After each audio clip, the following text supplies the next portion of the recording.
इस वीडियो में दी गई सभी जानकारियां आरटीआई और आधिकारिक सरकारी स्रोतों पर आधारित है।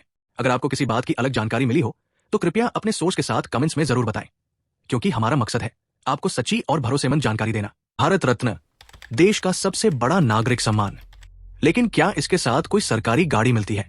क्या जिंदगी भर के लिए फ्री हवाई और ट्रेन सफर मिलता है? और क्या टैक्स नहीं देना पड़ता?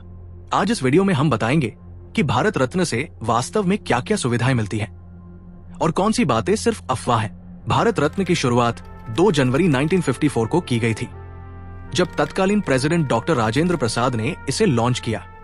इसकी रिकमेंडेशन सिर्फ प्राइम मिनिस्टर ही कर सकते हैं और फाइनल अप्रूवल प्रेसिडेंट के द्वारा होता है। शुरुआत में ये अवार्ड सिर्फ लिटरेचर, साइंस, आर्ट्स और पब्लिक सर्विस के लिए होता था, लेकिन 2011 में रूल चेंज हुआ और अब इसे any field of human Endeavour में दिया जा सकता है, यानी स्पोर्ट्स, इकोनॉमी या इवन सोशल लीडरशिप। इस अवार्ड का पहला सम्मान 1954 में 3 लोगों को मिला था: C Rajagopalachari, governor general, doctor S Radhakrishnan, vice president philosopher, और सीवी रमन, फिजिसिस्ट। अब तक 53 लोगों को यह अवार्ड मिल चुका है, जिनमें सचिन तेंदुलकर, अटल बिहारी वाजपेयी, लता मंगेशकर जैसे लेजेंड्स शामिल हैं। और सबसे खास बात, इसमें नॉन इंडियंस को भी शामिल किया गया है, जैसे नेल्सन मंडेला और अब्दुल गफ्फार खान। तो अब बात करते हैं उस सवाल की जो सबके मन में होता है, भारत रत्न मिलने के बाद असल में क्या क्या सुविधाएं मिलती हैं। आइए जानते हैं वेरीफाइड और ऑफिशियली डॉक्यूमेंटेड पर्क्स के बारे में, जिसमें फर्स्ट है सनद प्लस मेडालियन, राष्ट्रपति द्वारा साइंड एक सर्टिफिकेट, सनद और पीपल लीफ शेप्ड मेडालियन दिया जाता है। सेकंड है diplomatic passport. Bharat Ratna awardees को मिलता है डिप्लोमेटिक पासपोर्ट, जिससे उन्हें VIP immigration lens, embassy support और एयरपोर्ट लॉन्च एक्सेस जैसी सुविधाएं मिलती है। थर्ड है free executive class travel, air India. RTI के अनुसार भारत रत्न अवॉर्डीज को एयर इंडिया की एग्जीक्यूटिव या बिजनेस क्लास में फ्री लाइफ टाइम ट्रैवल का प्रिविलेज दिया जाता है। फोर्थ है स्टेट गेस्ट प्रोटोकॉल। जब ये अवॉर्डी किसी राज्य में ट्रैवल करते हैं तो उन्हें स्टेट गेस्ट का दर्जा मिलता है। इसका मतलब है सरकार उनके लिए होटल, गाड़ी, सिक्योरिटी और स्टाफ की व्यवस्था करती है, जैसे किसी मंत्री के लिए। फिफ्थ है ऑर्डर ऑफ प्रेसिडेंस में रैंक 7A। इन्हें देश की ऑफिशियल सेरेमोनियल रैंकिंग में रैंक 7A दी जाती है, यानी वीआईपी गवर्नमेंट इवेंट्स में सीएम, गवर्नर और चीफ जस्टिस के साथ बराबरी का स्टेटस। और सिक्स्थ है इंडियन एम्बेसीज की प्रायोरिटी सपोर्ट। विदेश यात्रा के दौरान अगर जरूरत हो तो इंडियन मिशंस अब्रॉड उन्हें प्रायोरिटी सपोर्ट देती है। चलिए अब साफ साफ जानते हैं भारत रत्न से जुड़े कॉमन मिथ्स वर्सेस रियलिटी की बातें।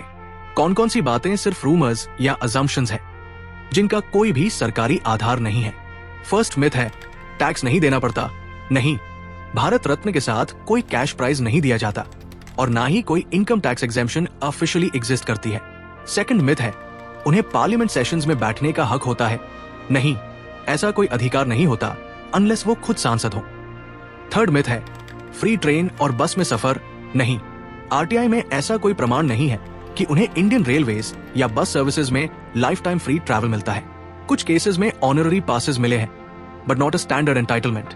और फोर्थ मिथ है उन्हें Z, Y या Z+ सिक्योरिटी ऑटोमेटिक मिलती है। नहीं, सिक्योरिटी केवल थ्रेट परसेप्शन या रिक्वेस्ट के आधार पर दी जाती है, सिर्फ जरूरत या अनुरोध पर मिलती है।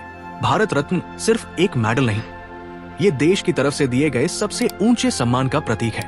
इससे जुड़ी सुविधाएं प्रोटोकॉल और रेप्यूटेशन के तौर पर मिलती है, लेकिन इसका असली महत्व है इतिहास में अमर होना। और एक बात जो कम लोग जानते हैं, भारत रत्न एक साल में अधिकतम 3 लोगों को ही दिया जा सकता है। ये नियम 1954 में ही तय किया गया था, ताकि ये सम्मान रेयर और एक्सक्लूसिव बना रहे। अगर किसी साल सरकार चाहे तो एक भी व्यक्ति को ना भी दे, लेकिन अगर देती है तो 3 से ज्यादा नहीं हो सकते। ये लिमिट सिर्फ जीवित या मरणोपरांत अवॉर्डीज के टोटल पर लागू होती है, यानी कंबाइंड काउंट 3 से ज्यादा नहीं हो सकता। अब जब आपने भारत रत्न से जुड़ी वेरीफाइड इंफॉर्मेशन सुन ली है, तो अगली बार अगर कोई बोले कि भारत रत्न पाने से गाड़ी, बंगला, पेंशन सब कुछ फ्री में मिल जाता है, तो उन्हें ये वीडियो जरूर दिखाइएगा। आपके हिसाब से अगला भारत रत्न किसे मिलना चाहिए, कमेंट्स में जरूर बताइए। अगर आपको ये वीडियो हेल्पफुल लगा हो तो वीडियो को लाइक करें, शेयर करें और हमारे चैनल क्लासिक इंडियन लेगेसी को सब्सक्राइब करना न भूलें। धन्यवाद।